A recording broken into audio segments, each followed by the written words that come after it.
Que a graça infinita de Cristo esteja com todos nós. Eu quero lhe convidar para meditarmos sobre o hino Sabor de Mel, da Damares.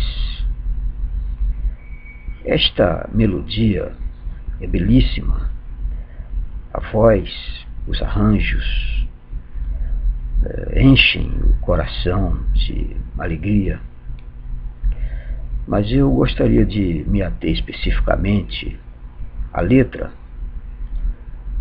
para ver se de fato ela transmite a vontade de Deus, que é a pregação do Evangelho. Eu não sei se foi a própria Damares quem compôs a letra, ou se um outro autor.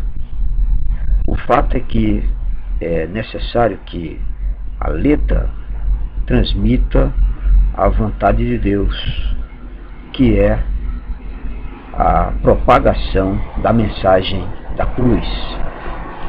A letra começa com a seguinte frase: o agir de Deus é lindo na vida de quem é fiel. Isso vai depender do que o autor quis dizer.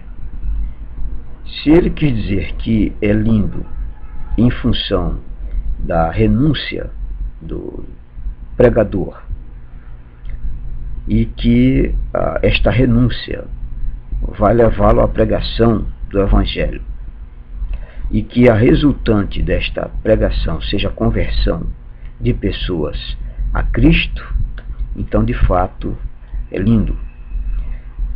Entretanto, se este lindo está significando a superação de dificuldades econômicas aqui na Terra, então não há conexão neste caso com o Evangelho, porque, por exemplo, na vida de Pedro, do ponto de vista social, foi horrível.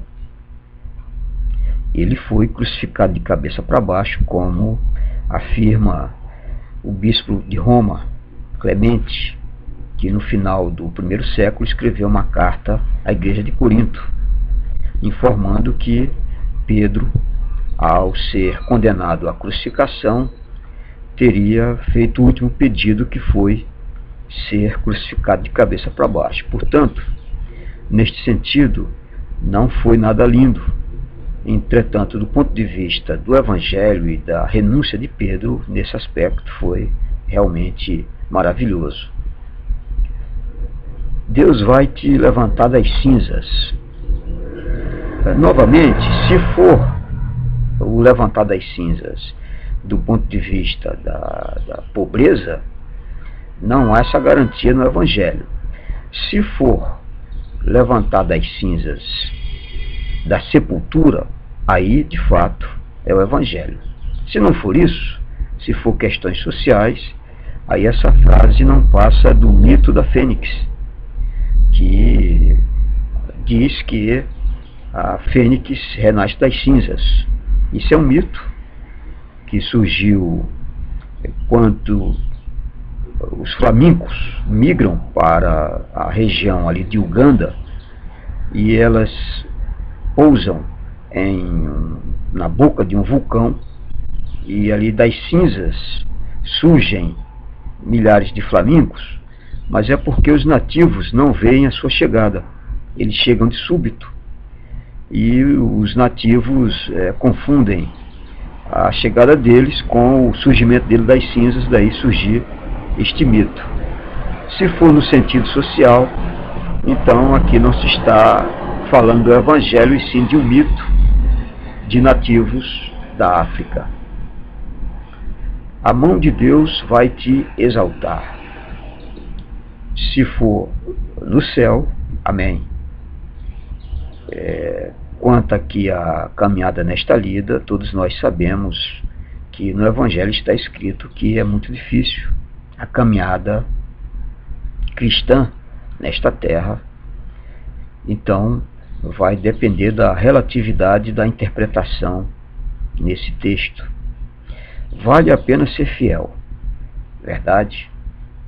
E vale mesmo, se a sua esperança está na volta do Senhor Jesus. Mas se você está dizendo que vale a pena ser fiel, porque vai aqui na terra conseguir grandes coisas, então isso não está refletindo de fato a verdade do Evangelho. Eu nunca vi um escolhido sem respostas. Mais uma vez, depende, porque, por exemplo, o apóstolo Paulo pediu a Deus que o curasse ou o livrasse do espinho que ele tinha, e o Senhor disse que a minha graça te basta. Então, se a resposta de Deus ela pode ser um não, então este conceito é evangélico. Se isso aqui quer dizer que Deus vai, de qualquer maneira, de qualquer forma, responder positivamente ao que alguém quer, então esse conceito não é evangélico. Quando te vir na bênção, vão se arrepender. Olha, essa é a lógica e esse conceito não é bíblico. A Bíblia diz que quando um irmão vê outro com uma bênção, se alegra.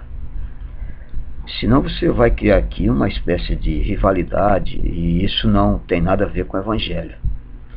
No Evangelho, quando um chora, o outro chora, quando um ri, o outro ri, quando um lamenta, o outro lamenta, e quando um se alegra, o outro se alegra, e quando alguém recebe uma bênção, é motivo de alegria. Não há essa lógica pagã de que, sendo alguém abençoado, o outro vai se entristecer. Isso não tem conexão com o Evangelho. Vão te ver no palco. A vida cristã não é um palco, né? O poeta popular diz: neste palco iluminado só dá lalá. Então esse conceito não é um conceito bíblico. Quem anda em palco é lalá. O crente anda na caminhada de espinhos, na vida, nas dificuldades, e com a profunda esperança no coração de que um dia ele há de herdar a vida eterna. Deus vai cumprir tudo o que tem prometido. Não tenha dúvida disso. A questão é o que ele tem prometido. Nos evangelhos, o que ele tem prometido é que nós, nesta terra, teremos aflições, teremos dificuldade, mas que ele estará ao nosso lado e que vai nos dar as mansões celestiais. É o que Jesus disse em João 14, meramente. Ele é escolhido. Escolhido é qualquer um. Todos são escolhidos. Deus não tem predileção e nem faz acepção de pessoas e tem algum escolhido especial. Não. A Bíblia diz que todos são escolhidos igualmente de Deus. Cara de vencedor. Vencedor aqui na terra, se isso for, então não há nos evangelhos essa perspectiva de que o crente aqui na terra vai ter cara de vencedor. A cara de vencedor é a cara do apóstolo Paulo quando diz: nada vai me separar do amor de Deus, nem a morte, nem a vida, nem a ressurreição, nem as dificuldades, nem as tribulações, nada vai me separar do amor de Deus. Ele estava falando isso, que eram coisas que ele vivia, ele passou por todas as dificuldades, e se algum crente passar, vai passar. Se um crente aceitou Jesus sendo rico, então ele terá pouca dificuldade aqui na terra, mas nesse caso a Bíblia diz para ele viver com o coração e renúncia em favor do Evangelho.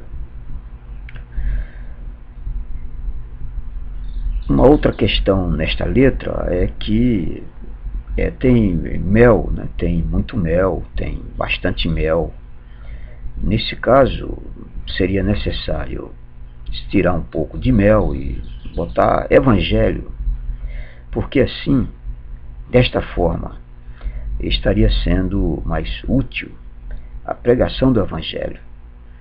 A irmã Damares, eu diria que ela deveria ler o Novo Testamento, porque ela tem o dom de cantar. E se isto for usado para a propagação do Evangelho, será útil a Deus.